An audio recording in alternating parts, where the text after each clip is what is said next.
Grüß euch miteinander. Mein Name ist Jörg von Kennel. Der Paulus redet in den verschiedenen Briefen im Neuen Testament von der Liebe. Zum Beispiel Glaube, Hoffnung, Liebe, aber die grösste unter ihnen, die grösste Gabe, die grösste Frucht des Geistes ist die Liebe.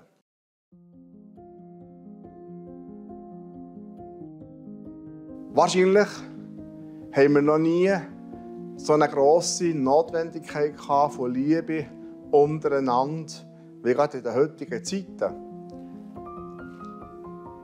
Und die Bibel redet auch, dass eben, weil die Liebe das Grösste ist, die grösste Frucht, dass man nicht Mangel haben soll an Liebe.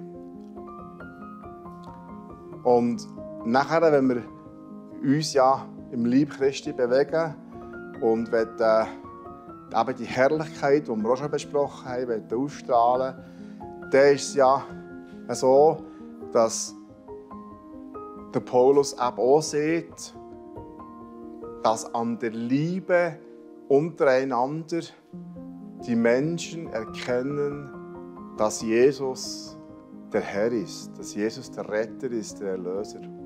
Darum ist es so wichtig, dass wir einander lieben, das ausstrahlen, das ausleben, damit die Menschen sehen und erfahren, dass Jesus der Herr ist. Also ist es auf jeden Fall gut, richtig und auch angesagt, dass wir die Liebe kultivieren im Alltag untereinander.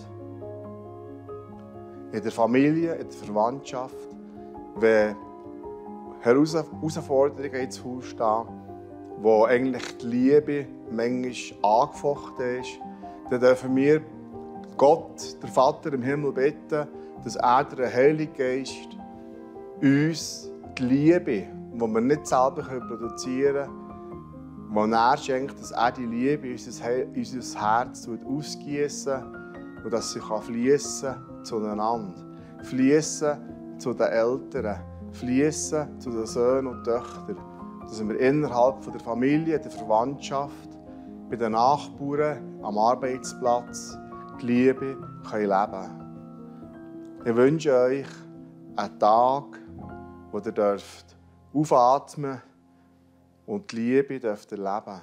Shalom.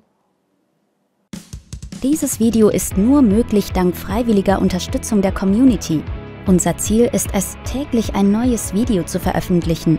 Um dieses Ziel zu erreichen, suchen wir 365 Videopartner, die uns mit je 150 Franken pro Jahr unterstützen. Als Videopartner trägst du direkt dazu bei, dass noch mehr Menschen das Evangelium hören und im Glauben ermutigt werden. Melde dich jetzt als Videopartner an unter www.livenet.ch/Videopartner.